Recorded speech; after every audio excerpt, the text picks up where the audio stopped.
Good morning ඔයාලා හැමෝටම. අද උදේ පාන්දරම අපි කට්ටිය මේ ලෑස්ති වෙලා යන්න හදන්නේ බ්‍රෙක්ෆාස්ට් ගන්න. තාම හරියට එළිය වැටිලත් නැහැ. යමුකෝ බලන්න මෙතන මොන වගේද කියලා.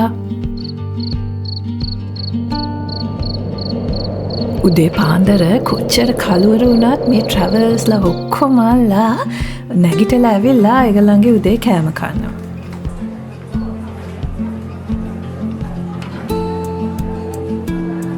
අපිට මෙතන උදේට කන්න දීලා තිබුණේ හරිම සිම්පල් බ්‍රෙක්ෆාස්ට් ඔප්ෂන්ස් ටික. ටෝස්, සීරියල්, යෝගට්, ෆෘට්ස් වගේම ටී ඇන්ඩ් කොෆි ස්ටේෂන්ස් උත් තිබුණා. සේරටම වඩා මෙතන උදේ පාන්දරම හරිම ෆාස්ට් අප්බීට් මියුසික් එකක් ප්ලේ වුණා. හරියට නිකන් පාටි එකක් වගේ.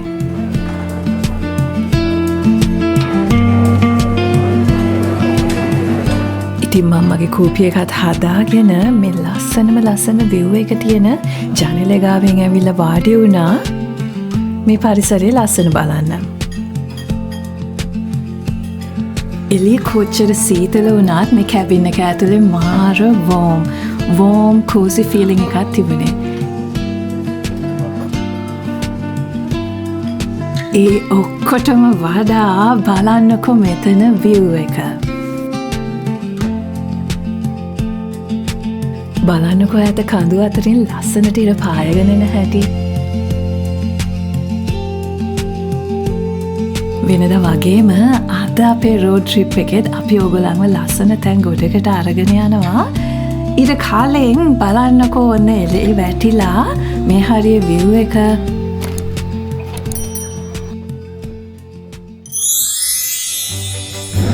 ඉතින් මේ වීඩියෝ එක ඔයා අපේ channel එකේ බලන පළවෙනි වීඩියෝ එක නම් අපි ඔයාව ආදරෙන් පිළිගන්නවා. වීඩියෝ එක හොඳයිද කියලා බලලා කැමති නම් channel එක subscribe කරගෙන යන්න අමතක කරන්න එපා. අපේ නිව්සීලන්ඩ් ට්‍රිප් එකේ වීඩියෝස් කීපයක්ම තියෙනවා. අපි සිඩ්නි ඉඳන් නිව්සීලන්ඩ් ආපු හැටි, අපි ගත කරපු පළවෙනි දවස් කීපේවා. ඉතින් මේකත් බලලා ඉවර කරලා ඔන්න ඔයාලා ඒකත් බලන්න. මම ලින්ක්ස් ටික වීඩියෝ එක අන්තිමට දාන්නම්.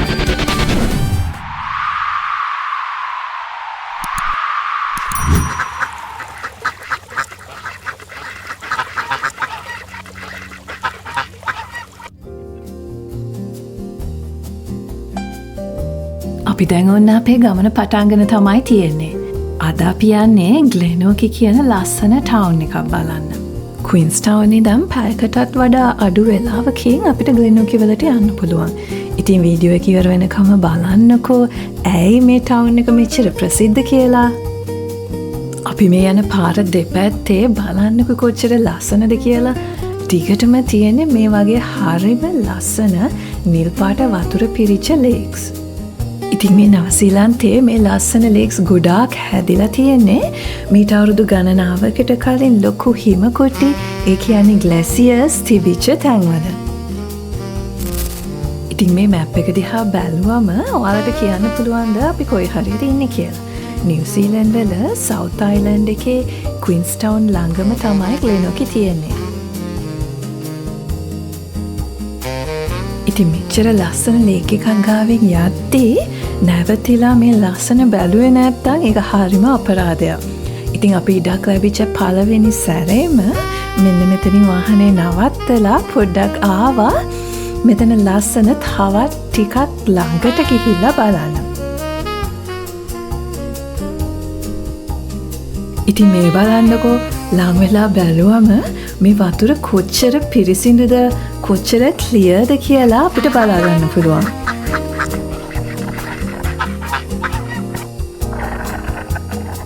මේ නවසීලන්තේ පුරාම අපි දැක්කේ මේ වගේ හරිම ක්ලියර් හරිම පිරිසිදු වතුර තියෙන ලේක්ස්.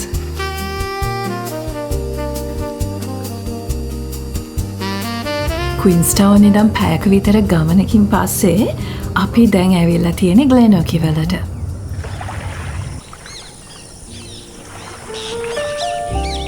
අවුරුදු ගණනාවකට කලින් මිනිස්සු මුලින්ම මේ ටවුන් එකට ඇවිල්ලා තියෙන්නේ බැටළුව බලා ගන්න.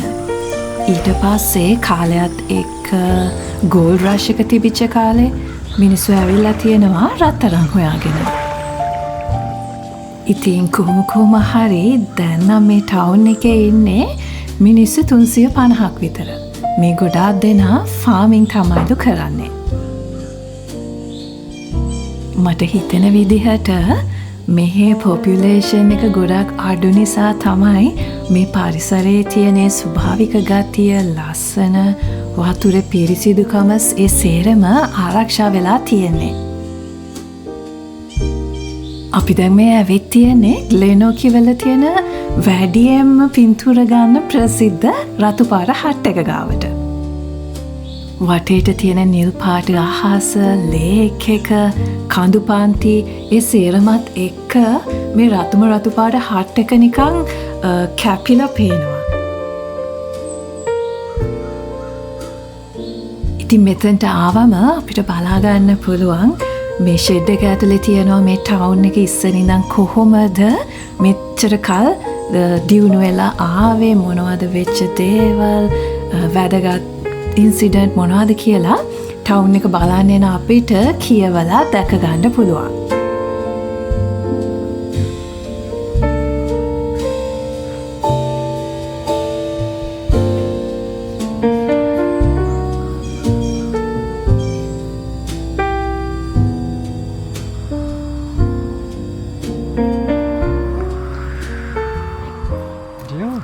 ඔස්ට්‍රේලියාව වල නෑ නේද මේ වගේ ලේක්ස්? නෑනේ. මේ හරියට කියන්නේ රූරල් හොලිවුඩ් කියලා. මොකද දන්නවද? මේ හරියේ මූවිස් ගොඩක් ෂූට් කරන්න පාවිච්චි කරපු ලොකේෂන් එක. Lord of the Rings, The Hobbit, Narnia, Mission Impossible වගේ මූවිස් ගොඩකට මේ ලස්සන ටවුන් එක පාවිච්චි කරලා තියෙනවා.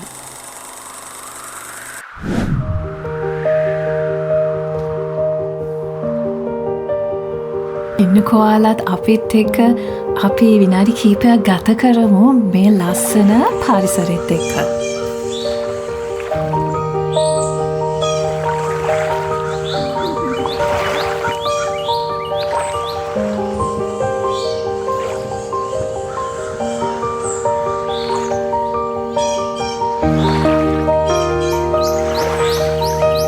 ටවුන් එක මැද්දෙන් ඇවිදගෙන යද්දී හැම දෙයක්ම හරිම ස්ලෝ කියලා මට දැනෙනවා. කාලය නැවතිලා අපි අතීතයට ගිහින් වගේ කියලා. ඉතින් දැන් අපි කට්ටිය යමු මේ ලස්සන චූටි කැෆේ එකෙන් කෝපි එකක් බොන්න. Yeah, what do you want? Hot chocolate. Small milk chocolate. What do you want? Peach iced tea. Peach iced tea? බලන්නකො මේ කැෆේ එකේ තිබිච්ච මෙනියු එකේ ලංකාවේ ඩෙල්මා ටී රේන්ජ් එකේ ටී ජාති ගොඩාක් තිබුණා. ඉතින් ලංකාවේ දෙයක් එහෙම පිටරටක ඇවිල්ලා දකින්න තියෙන එක හරිම ආස හිතෙනවා නේද? හිතට පුංචි ආඩම්බරයකුත් දැනෙනවා. මේ ටවුන් එක ටුවරිස්ට් ටවුන් එකක් නිසා වෙන්න ඇති මේ කැෆේ එකේ ඔප්ෂන්ස් ගොඩාක් තිබුණා අපිට තෝරගන්න. උදෙම නැගිටලා දිග ගමනකින් පස්සේ අපි ඉතින් මෙතන නැවතිලා පොඩි බ්‍රේක් එකක් ගත්තා.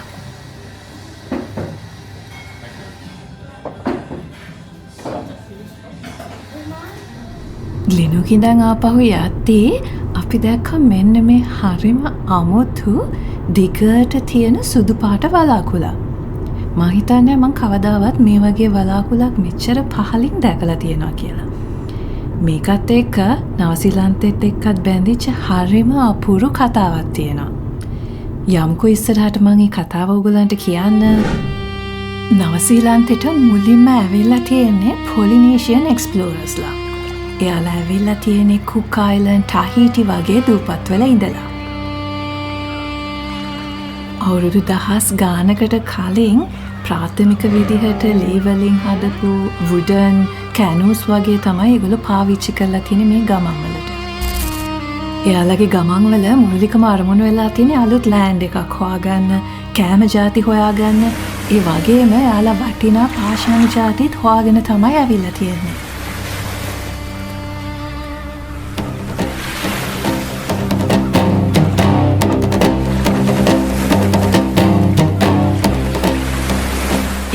ඒ කාලේ මැප්ස්වත් කොම්පස් එකක්වත් ඉතින් නැහැනේ කොහෙද යන්නේ කියලා බලන්න.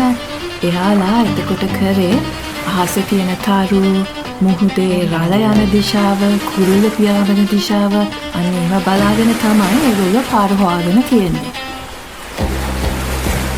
එයාලා එනකොට අපිට මේ දකින්න තියෙනවා වගේ දිග සුදු පාට වලාකුළක් දැකලා තියෙනවා. ඉතින් මේ සුදු පාට දිග වලාකුළෙන් සංකේතවත් කරලා තියෙන්නේ ඉස්සරහ ඒගොල්ලන්ට ලෑන්ඩ් කරන්න පුළුවන් කඳු ගංගාවල් තියෙන ගොඩබිමක් තියෙනවා කියලාලු. ඉතින් ඒක නිසා මවුරු මිනිස්සු නවසීලන්තයට නම දාලා තියෙන්නේ ඔටියාරෝරා එහෙමත් නැත්නම් Land of the Long White Cloud කියලා. ඉතින් මෙහෙම සුදු පාට වලාකුළ බලාගෙන ආපු Polynesian explorers ලගෙන් තමයි නවසීලන්තයේ ආදිවාසී වන මෝරි මිනිස්සු මුලින්ම නවසීලන්තය හොයාගෙන තියෙන්නේ. අපි තවත් ලේක් එකක් ගාවට ඇවිල්ලා ඉන්නේ. කන්දක් උඩින් බලන්න මෙතන මාර සීතලයි. වෙවුලනවා අපි කට්ටියව.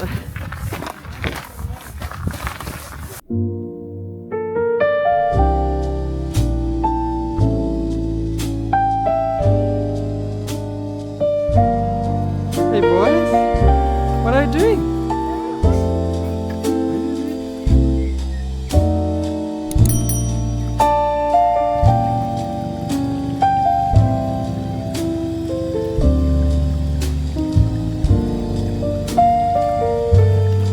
ඉතින් එදා උදේවරුවේ ආපහු අපේ ඇකමඩේෂන් එකට යන්න කලින් අපි මේ ලස්සන ලේක් එක ගාව නැවතිලා විනාඩි කීපයක් ගත කරා මේ පරිසරයේ ලස්සන බලන්න.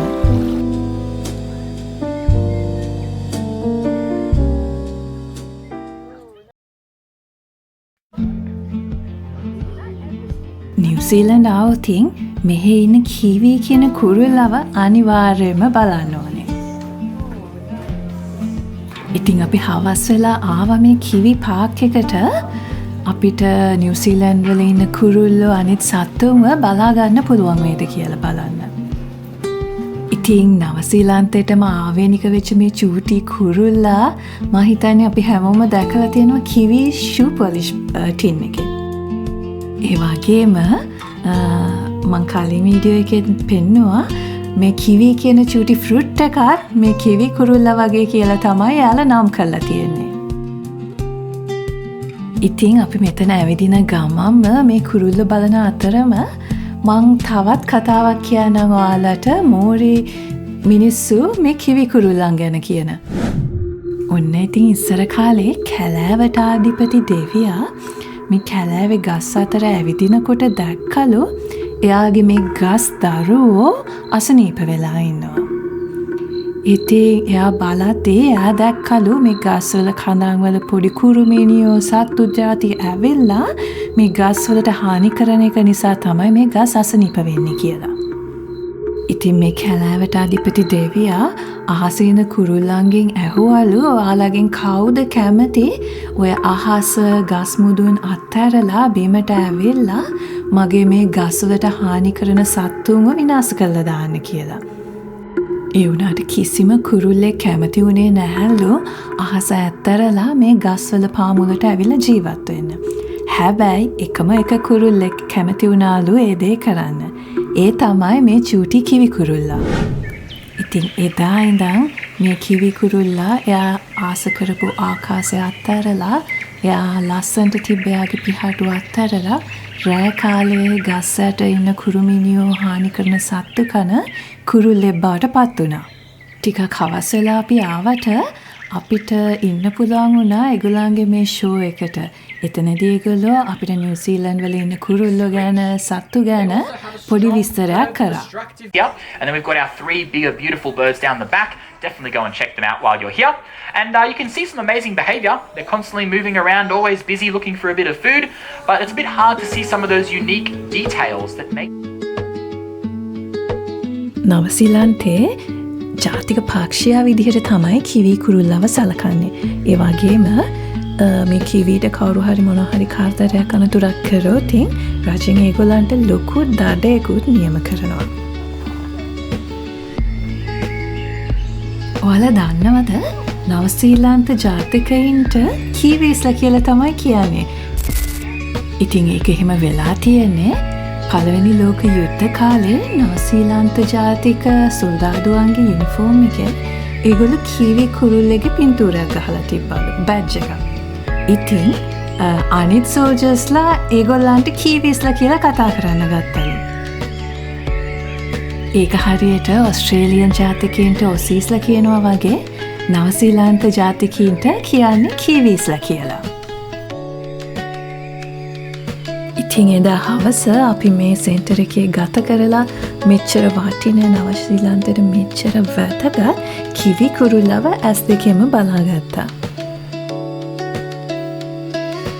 මෙතන විසිටර් සෙන්ටර් එකේ හරිම ඉන්ට්‍රස්ටිං දෙයක් තිබුණා. බේස්ලාගේ බී හයිව් එක. මෙතන වීදුරුවක් දාලා තියෙන නිසා අපිට හොඳට බලා ගන්න පුළුවන් ඒක ඇතුලේ මොකද්ද වෙන්නේ කියලා.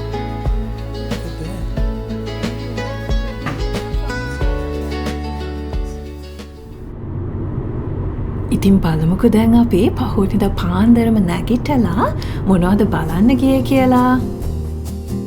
අපි අද උදේ ඇවිල්ලා තියෙන්නේ ඇරෝ ටවුන් කියන රීජනල් ටවුන් එකට. මෙතන හරිම ලස්සනයි වගේම මාරම සීතලයි.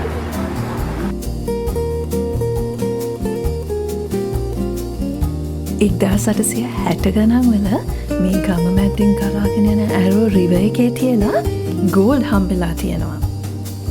ඉතින් එදා ඉඳන් මිනිස්සු රත්තරන් හොයාගෙන ලෝකෙ පුරා රටවල් වලින් මේ ඇරෝ ටවුන් එකට ඇවිත්ලා තියෙනවා. මෙහෙම ආපු මිනිස්සු නිසා මේ පුංචි ගම හරිම ඉක්මනට පොඩි ටවුන් එකක් බවට පත් වෙලා තියෙනවා.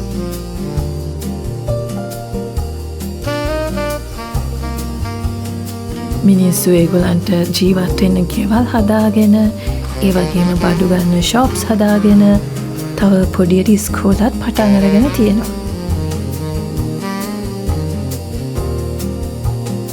මෙහිම රත්තරන් හොයාගෙන ආපු මිනිස්සුන්ගෙන් සෑහෙන ප්‍රමාණයක් චීන ජාතිකයොත් ඉඳලා තියෙනවා. ඉතින් ඒගොල්ලෝ මේ ඇරෝ රිවර් එක ගාව පුංචි හට්ස් හදාගෙන තමයි ජීවත් වෙලා තියෙන්නේ. දැනුත් අපිට ගිහාම බලන්න පුළුවන් ඒගොල්ලන් ජීවත් වුණේ කොයි වගේ පුංචි ගෙවල් වලද කියලා. ඒගොල්ලන්ගේ ජීවිතේ ලේසි වෙලා නෑ. හැබැයි ඒගොල්ලෝ මහන්සි වෙලා වැඩ කරලා ඒ වගේ මේගොල්ලෝ මහන්සි වෙච්ච නිසා මේ ටවුන් එකත් ලස්සනට දියුණු වෙලා තියෙනවා. Your friends? අරගෙන නම් මොකද්ද? green එක නේ? ඈ? Luigi. red එක නේ? Mario. Who? Mario. Mario. කොයි පැත්ත බලුවත් ලස්සනයි කොතනද වැඩියෙන් ලස්සන කියලා කියන්න බැරි තරම්.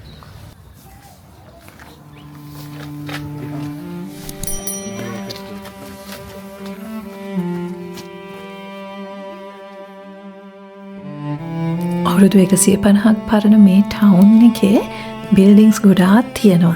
හැබැයි ඒවා ඔක්කොම ඒගොල්ලන් ඉස්සර තිබ්බා වගේම පරණ විදිහට ඒ පරණ බව ලස්සනට ආරක්ෂා කරගෙන තාම රැකිලා තියෙනවා.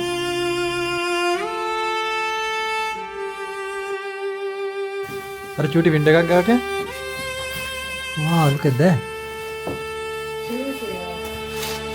ආර පොඩි නේ කොහොමද මේක ජීවත් වෙන්නේ? මේ nice view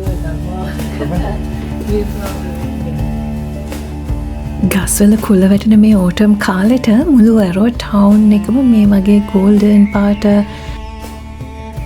තැඹිලි පාට කුලවලින් වැහිලා යනවා. ඉතින් ඒ කාලෙට ඒගොල්ලෝ ඕටම් ෆෙස්ටිවල් එකක් සෙලිබ්‍රේට් කරනවා මෙහෙ.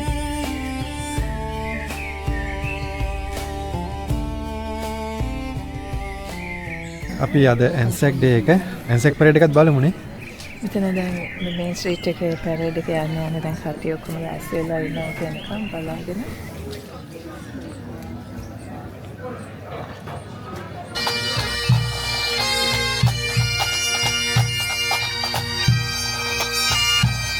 අපි ටවුන් බලන්න ගියේ හරියටම ඇන්සැක් ඩේ එකේ. ඔයාලට පේන මේ ඔක්කොම මිනිස්සු ඇවිල්ලා තියෙන ඇන්සැක් ඩේ එක සෙලිබ්‍රේට් කරනවා. ඉතින් ඇන්සැක් ඩේ එක කියන්නේ පළවෙනි ලෝක යුද්ධයට සහභාගී වෙච්ච ඕස්ට්‍රේලියාවේ නවසීලන්තයේ සොල්දාදුවන්ව සමරන්න වෙන් කරලා තියෙන දවස. ඉතින් මේ ටවුන් එකේ සේරම මිනිස්සු ඇවිල්ලා මේ විදිහට ඒ යුද්ධයට දිවිපෙදපු සොල්දාදුවන්ව යුද්ධයට සහභාගී වෙච්ච සොල්දාදුවන්ව මතක් වෙන්න මේ පැරේඩ් එක යනවා. ඉතින් උදේවරුේ මේ අපූරු පුංචි ඇරෝ ටවුන් එකයි ඇන්සැක් පැරේඩ් එකයි බලලා අපි ආපහු ආවා ක්වීන්ස් ටවුන් එකට. දැන් දවල් වෙද්දී අපි කට්ටියටම හොඳටම බඩගිනේ. අපි ඉතින් බලමු දැන් අපිට කන්න දෙයක් හම්බ වෙයිද කියලා. මෙහි තියෙන කෑම ගැන කිව්වොත් මේකේ ගාන නම් සාමාන්‍යයෙන් ටිකක් ගණන් ඕස්ට්‍රේලියාවට වඩා. හැබැයි ඉතින් ඕන තරම් ඔප්ෂන්ස් තියෙනවා තෝරගන්න ගාන ටිකක් වැඩි. කාලා ඉවර වෙලා අපි මෙන්න මේ නිව්සීලන්ඩ් ගිෆ්ට් ෂොප් එකටත් පොඩ්ඩක් ගියා යාළුවන්ට දෙන්න ගිෆ්ට්ස් ටිකක් ගන්න. මේකෙත් පොඩි ලස්සන දේවල් ටිකක් තිබ්බා. මෙතන ඉඳන් වීඩියෝ එකේ ක්වීන්ස් ටවුන් වල ලස්සන හයිලයිට්ස් ටිකක් දාලා තියෙනවා. ඒ ටිකත් අන්තිම වෙනකම්ම බලන්න. ඉතින් අපි දැන් වීඩියෝ එක ඉවර කරන්න තමයි යන්නේ. තව එක ලොග් එකක් තියෙනවා නිව්සීලන්ඩ් වල ඔයාලට පෙන්නන්න. ඉතින් ඒකත් බලන්න අපිත් එක්ක ඉස්සරහට එකතු වෙන්න.